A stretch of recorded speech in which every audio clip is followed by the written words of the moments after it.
নমস্কার বন্ধুরা, ভারতীয় শেয়ার বাজারে আপনাদের সকলকে স্বাগত জানাই। তো আমাদের সবার মুখে একই প্রশ্ন যে বাজার কি করবে? বাজার কি ওপর দিয়ে যাবে নাকি আবার এইখান থেকে আবার নিচে পড়বে? যেহেতু এখন নিফটি ফিফটি তার সর্বোচ্চ মাথায় দাঁড়িয়ে আছে। তাহলে আমরা এই কিছুদিন আগেই একটা ভিডিওতে আমি অ্যানালাইসিস করেছিলাম, যে টেকনিক্যাল অ্যানালাইসিস, যেটা হচ্ছে যে এই যে বক্স প্যাটার্ন, এই বক্স প্যাটার্নের মধ্যে মার্কেট কিন্তু এইখানেতেই রয়ে গেছে, না যাচ্ছে ওপর দিয়ে না যাচ্ছে নিচের দিয়ে। একটা ভালো রকম কনসলিডেশন এরিয়া মধ্যে মার্কেট কিন্তু চলছে।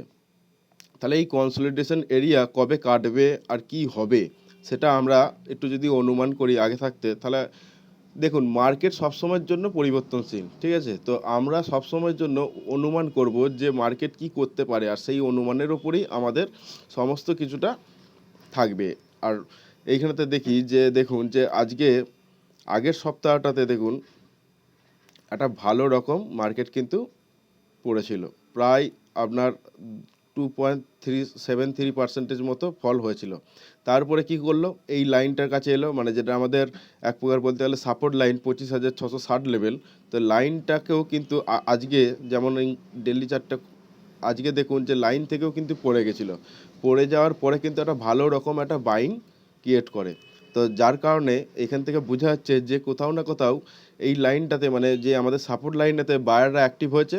তো তারা আবার কিন্তু প্রাইসকে তুলে নিয়ে যাচ্ছে, আবার কিন্তু এই জায়গাতে টাচ করবে, মানে 26,280 লেভেল পর্যন্ত আবার টাচ করবে। তো এইখান থেকে দেখা যাচ্ছে যে মার্কেটে বাইং অ্যাক্টিভেট হয়েছে, বুলিশনেসটা দেখা যাচ্ছে। তো দেখা যাক যে মার্কেট এবারে গিয়ে কি এই লাইনটাকে কি ব্রেক করবে, ওপরের লাইন 26,280 লেভেলটা। যদি ব্রেক করে তাহলে মার্কেট আবার নতুন একটা র্যালি শুরু করবে, আর যদি না ব্রেক করে তাহলে কিন্তু আবার নিচের দিয়ে আসবে। আর অথবা এটাও হতে পারে যে এখনও কনসলিডেশন ফেজটা কন্টিনিউ বজায় রাখবে।